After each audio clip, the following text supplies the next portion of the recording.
Bon, et bien voilà, déjà un peu plus de 500 km de fait sur ce chouette Ritchey Outback. L'heure de faire un petit point, de vous dire un petit peu ce que j'en pense et tout ça, avant de quitter le Lot et ses chemins qui secouent, pour retrouver la platitude de La Rochelle et avant d'aller explorer de nouvelles contrées. Et je peux vous dire que ce vélo, il a un gros problème. On va voir ça dans cette vidéo, mais pour commencer, je voudrais revenir sur une question qui est souvent revenue, sur un point qui a souvent été soulevé, c'est pourquoi est-ce que Ritchey fait passer le câble du dérailleur arrière comme ça sur le cadre, sur le top tube, et pas en dessous, voire pas en dessous du cadre du tout, voire pas à l'intérieur. Eh bien, ce qu'ils m'ont dit, c'est qu'en fait, le câble, il passe ici, pour éviter simplement de s'encrasser quand on passe dans la boue et dans ce genre de choses, mais aussi pour que quand on a besoin de porter le vélo sur l'épaule, eh bien ce ne soit pas gênant, ce ne soit pas douloureux, notamment à cause des arrêts de câbles. Donc ils m'ont dit clairement que ça c'est un truc plutôt orienté cyclocross, c'est ce qu'ils ont aussi sur un cadre qui s'appelle le Swiss Cross, et ce n'est pas impossible que ça évolue dans les mois, années à venir, je ne sais pas. Par contre, ce qui est sûr, c'est que j'ai reçu une photo du prochain coloris du Outback là, qui va sortir prochainement. J'ai pas le droit de vous la montrer, mais franchement, il est très très chouette, et en plus ils font une petite modif au niveau de la fixation de l'étrier arrière pour gagner un petit peu de poids et tout ça. Par contre, ce que je peux vous dire, c'est que j'ai trouvé un super avantage au fait que toute la câblerie soit comme ça à l'extérieur, c'est que ce vélo, là il est monté dans une configuration gravel en monoplateau, mais admettons que demain je souhaite l'utiliser pour faire, je sais pas, un ultra sur route en mettant une transmission double plateau, en fait c'est hyper simple de tout enlever sans forcément démonter tout le vélo. Suffit par exemple que je monte un autre cintre avec des manettes, je sais pas, d'un groupe route, j'enlève ce cintre là, je défais mes câbles tranquillement puisque devant la durite passe même pas dans la fourche, il y a juste à enlever les petits clips, derrière je déconnecte mon dérailleur, je sors le tout. Bon là faut quand même couper l'embout de câble qui évite que ça s'effiloche, histoire de pouvoir le sortir du dérailleur pour pouvoir sortir la gaine des petits passages sur le cadre. Mais bon voilà, tout ça s'enlève facilement, je sors le pédalier, je le remplace, je rajoute un collier pour un dérailleur avant, enfin vous avez compris le principe. En quelques minutes, sans me prendre la tête, je transforme le vélo dans une autre configuration, ce qui peut être pratique pour s'adapter à une épreuve, pour tester du matériel, enfin pour plein de choses. Donc du coup, ça le rend vraiment très adaptable. Là qu'on parle de changements, eh bien je peux vous parler des changements qui ont déjà été effectués sur le vélo et que j'avais annoncé. Donc l'installation d'un plateau ovale Wolftooth de 38 dents, parce que j'ai réussi à en trouver un. Alors ce plateau, c'est très facile à installer, on peut pas se tromper de sens parce qu'il est vraiment à la forme du pédalier, enfin c'est bien foutu, pas besoin de démonter le pédalier non plus pour l'installer, ça prend 5 minutes. Et puis à l'arrière, j'ai installé la cassette Sunrace 1146, pareil, rien de très compliqué, je l'ai choisi en noir, ça m'a coûté que 3 € de plus que la version argentée. Alors je vous avoue qu'au début le noir était brillant, finalement ça me plaisait moyen, maintenant que je l'ai un petit peu usé, un petit peu sali, je trouve que ça se raccorde mieux, donc bon voilà, pour 3 € de plus je trouvais que c'était sympa. Il n'y a pas eu de modif à faire en fait au niveau du dérailleur, à part refaire un petit peu de réglage, faut encore que j'affine un peu tout ça, mais voilà, principalement on le descend un petit peu pour que ça passe le pignon de 46, mais sinon ça fonctionne sans aucun souci, malgré que le dérailleur soit indiqué pour 42 dents maximum. Le seul truc que j'ai fait, c'est que j'ai remis 2 maillons à ma chaîne, parce que je me disais que c'était peut-être un peu court, que quand j'étais sur le grand pignon, c'était un peu tendu. Ça passait, mais en activant le truc de tension là, du dérailleur pour éviter que la chaîne se coude trop, je trouvais que ça bloquait un peu. Donc voilà, j'ai remis 2 maillons. Je sais pas si c'est vraiment le truc idéal à faire, mais ça se fait et ça tient bien déjà depuis peut-être, je sais pas, 200-250 bornes. Donc j'ai utilisé mon dérive chaîne, j'ai repris un des axes des maillons que j'avais enlevés, les 2 maillons, j'ai réussi à remettre tout ça, j'ai revissé, j'ai serré un bon coup, ça ne bouge plus. Au point de vue utilisation, je trouve ça vachement bien. C'est vrai que dans les côtes, le plateau ovale, c'est là que je trouve que c'est le plus intéressant, que je sens le plus son effet, que ça me permet de garder une certaine cadence, peut-être par rapport à un plateau rond. Sur du plat, ce plateau plus petit m'a pas forcément trop handicapé. Pareil en descente, même si je sens qu'il y a un moment, c'est encore un peu plus limité. Et après, à l'arrière, avec la cassette de 46, quand ça grimpe fort, c'est vrai que ça permet de passer plus facilement, notamment sur des terrains un petit peu accidentés, même si par moment, c'est peut-être encore un petit peu limite pour moi, il faudra voir avec le vélo chargé. Mais franchement, c'est un bon plus. Et si finalement, je trouve que c'est un peu limite, comme j'ai déjà pu le trouver dans certains cas, je pourrais mettre une cassette de 11,50, donc avoir quelque chose d'encore un peu plus souple. Pour ça, par contre, il faut changer la chape de dérailleur. Il y a des marques qui proposent des solutions. Peut-être qu'un jour je pourrais essayer. Si vous avez déjà un GRX 11 vitesses, juste que vous voulez le rendre plus souple, la solution, ça peut être ça. Bon, le plateau Wolftooth, c'est quand même 80-100 balles. La cassette Sunrace, je crois que c'est dans les 60 ou 70, je sais plus, mais c'est peut-être l'option la moins chère. Second changement, c'est ici la potence. De base, j'avais monté une potence de 100 mm. Là, je l'ai rallongée à 110. C'est vrai que dans certaines côtes, j'avais un peu mal au dos. Alors au début, je pensais que c'était juste la hauteur de mes cocottes. Alors c'est vrai que j'avais un petit peu réincliné le cintre pour me sentir un peu plus haut, c'était mieux. Et bon, en refaisant des recherches et tout ça, j'ai bien lu qu'en fait, on pouvait avoir des douleurs bas du dos si la potence était trop courte. Donc j'ai essayé avec une 110. Et c'est vrai que là, je suis beaucoup mieux, je me sens plus ouvert sur le vélo, enfin, je trouve que c'est plus agréable. Donc, peut-être, et je pense que le cadre taille supérieure en XL aurait été mieux en fin de compte, mais là, ça semble bien le faire. Il faudra peut-être quand même que je remonte un tout petit peu mes cocottes, et ça, j'aurai possiblement l'occasion de le faire prochainement, parce que c'est vrai qu'à l'utilisation, dans les chemins qui secouaient beaucoup, et c'est vrai que dans le Lot, il y a quand même des gros cailloux, je pouvais avoir un petit peu des douleurs aux mains et tout ça, à force que ça rebondisse quand j'étais là dans les drop bars. Et le jour où vraiment j'ai eu mal, je suis rentré, je tombe sur une pub Instagram de Ritchey justement, qui venait de sortir ce qu'ils appellent les gravel grip, et en fait ce sont des sortes de tubes en mousse, 4 mm d'épaisseur je crois, qu'on vient enfiler sur le bas du cintre pour gagner plus de confort. Donc là, je vais recevoir une paire, normalement, je vais pouvoir les installer. Un autre petit truc qui a changé, c'est ici le support de téléphone. Dans la première vidéo, donc je vous parlais du support Peak Design, et je sais pas si vous avez remarqué sur les images, il secouait quand même beaucoup le téléphone, et j'avais installé en fait le support qui tient avec une sorte de grande bande élastique que je mettais habituellement sur mes prolongateurs. Donc il était dans l'autre sens sur un support qui était dans l'autre sens, et là, ça bougeait pas spécialement. Par contre, dans ce sens-là, donc dans l'alignement de la potence, c'est vrai que là, ça secoue beaucoup, et je l'avais remplacé par le support en fait en dur qui a vissé, un peu comme un support de compteur. Là, c'est beaucoup mieux. Seul truc, c'est que là, c'est encore un autre support, c'est un support de chez Crosscall qui va avec ce smartphone Crosscall, parce que l'autre jour, mon smartphone habituel, là, un Pixel 7 Pro de chez Google, là, un truc qui coûte un peu cher, qui fait de très belles photos, qui est très fluide, mais qui est une merde sur tous les autres points, j'ai réussi à le faire tomber, il est passé sous la roue arrière. Donc heureusement que j'avais ça à tester, qui du coup peut passer sous la roue arrière.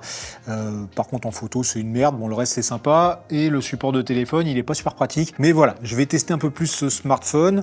Dites-moi dans les commentaires si c'est quelque chose qui vous intéresse, et je pourrai en reparler un peu plus largement. Et là je vois que je commence à être un petit peu sombre, je vous remets un peu plus de lumière, voilà. Autrement, peut-être installer ici une patte anti-déraillement pour le plateau, donc ça impliquerait sans doute de rajouter un collier comme pour un dérailleur, mais une fois ça m'est arrivé, alors c'était avec le plateau rond d'origine, que sur un chemin, la chaîne en fait saute entre le plateau et le cadre, ce qui peut être un petit peu gênant quand on veut se remettre à pédaler. Donc peut-être voir ça, surtout que comme j'ai rallongé la chaîne, forcément ça saute un petit peu plus et ça pourrait se reproduire. À venir sans doute aussi le changement des porte-bidons par des porte-bidons à dégagement latéral, comme je mets souvent sur mes vélos, parce que c'est vrai que si je viens mettre une sacoche de sel, ce sera plus pratique pour les sortir, et surtout pour le bidon arrière, comme j'utilise des grands bidons là, de quasi 1 litre, c'est un peu compliqué qu'il faut le sortir, enfin ça se fait bien, mais ça peut arriver qu'il tape sur le dessus du cadre. En restant dans le thème des bidons, en bas donc j'ai mon bidon outil, et une fois sur une des premières sorties, dans un chemin, à un moment, je m'arrête parce que je devais faire demi-tour, j'avais loupé le chemin que je devais prendre, et je me rends compte que je n'avais plus le bouchon du bidon. Donc il s'était dévissé, il s'était barré, coup de bol, il était tombé juste à l'entrée du chemin que je devais prendre, donc je l'ai retrouvé sans trop de soucis. Alors c'est vrai que sur mon parcours, j'avais ouvert le bidon un peu plus tôt, est-ce que c'est moi qui l'ai mal refermé? Est-ce qu'avec les vibrations, ça a tendance à se desserrer et à se perdre? Sur Instagram, certains d'entre vous m'ont dit que ça leur était déjà arrivé, et là je me suis dit, en fait c'est très con que le bouchon soit dans ce sens-là, il faudrait refaire un bidon à outils, mais avec le bouchon en bas. Du coup, ça risquerait pas de se barrer. Donc je me dis que peut-être je vais essayer de bricoler ça en impression 3D, ou enfin je sais pas. Dites-moi ce que vous pensez de ça. Et maintenant, je vois que je commence à être trop clair. Compliqué ce matin la lumière, Je suis pas allé rouler là parce qu'il y avait gros brouillard, et maintenant que je me suis dit tiens, je vais faire la vidéo ce matin au lieu de faire du vélo, la lumière fait n'importe quoi. Bref, s'il y a un petit truc éventuellement qui me manque sur ce vélo, et qui est pas forcément indispensable, c'est le capteur de puissance. C'est vrai que j'en ai sur mes autres vélos. À force, mine de rien, j'y ai pris goût, j'y ai trouvé l'utilité de comment me gérer et tout ça. Et en capteur de puissance, moi j'ai des capteurs InPeak. Vous savez, c'est une marque polonaise là, qui installe les capteurs directement sur la manivelle, ou maintenant sur les manivelles si on veut voir les deux côtés. J'aurais pu en fait le remettre facilement sur ce vélo si j'avais pris un pédalier en 175 mm comme mon autre pédalier GRX. Là j'ai pris du 172.5 pour refaire des essais de taille vis-à-vis de mes genoux et compagnie. Du coup, je peux pas transférer la manivelle, ou alors je vais pédaler un peu de travers. Donc à voir, pourquoi pas peut-être trouver, je sais pas, des pédales avec capteur de puissance ou quelque chose. Après, c'est pas indispensable, mais j'avoue que si je repars faire du long avec ou quoi, bon voilà, maintenant j'ai quand même envie de garder quelque chose de simple la plupart du temps, donc pas indispensable. Je me répète beaucoup et je passe à des petites choses que je ne vous ai pas forcément montrées sur le vélo avant, avec tout d'abord ici au niveau du capot de la potence, c'est un petit élément de chez Ritchey, c'est une fixation en fait pour GoPro, enfin c'est une griffe GoPro, donc pour mettre une lampe, une caméra ou ce qu'on veut, ça vient se mettre sur le capot de potence avec les vis, donc ça c'est très pratique. Un truc que je trouve génial au niveau des pédales, qui sont aussi des pédales de chez Ritchey, il n'y a que chez eux dans les pédales que j'ai vu ça, c'est qu'en fait il y a un petit indicateur de tension de chaque côté, ce qui permet quand vous réglez la tension de vos pédales d'être sûr que les deux faces et même les deux pédales, donc les deux faces des deux pédales, soient réglées de la même manière. Et j'ai des pédales Shimano qui ont la même forme et tout ça, petite pédale SPD, il n'y a pas ça, sur mes pédales Look, il n'y a pas ça. Donc vraiment ce truc là, je trouve que c'est une bonne idée. Un dernier truc, ici, je vous avais montré dans la première vidéo que j'avais mis des petits trucs pour protéger les gaines, enfin plutôt protéger le cadre des gaines. En fait j'ai remis du scotch autour pour les maintenir parce qu'ils avaient tendance à se barrer. Donc ce sont des trucs de chez Jaguar qui étaient fournis avec les kits câblés gaines. Et je pense qu'en fait ces machins en caoutchouc sont prévus pour des gaines de 4 mm. Là par contre j'ai de la gaine de 5 mm comme c'est la gaine avec liner intégré, et de l'autre côté pour la durite de frein c'est aussi du 5 mm. Du coup un peu de scotch, alors là je vois que ça se décolle un peu avec l'humidité, il faudra peut-être revoir. C'est dommage que ça tienne pas mieux que ça, mais au moins ça fait le taf pour protéger la peinture. Maintenant, qu'est-ce que je pense de ce vélo après ces quelques 500 et quelques kilomètres? Ça fait 2 fois quelques, on s'en fout. Eh bien j'en pense que je suis plutôt bien content avec. J'ai pris plein de chemins qui secouent bien, comme je l'ai dit. D'ailleurs, il y a même un mec en commentaire, je crois que c'est sur YouTube, qui a dit « Ah, il y a bien que sur YouTube qu'on voit des gars en gravel prendre des chemins de VTT. » Ouais, mais en fait, on s'en fout. Alors, moi, perso, quand je pars à vélo, je pars un petit peu à la découverte et je prends des chemins. Je sais pas forcément comment ils sont faits, je sais pas forcément si je serais capable de les passer entièrement à vélo, donc ça m'arrive aussi de descendre du vélo.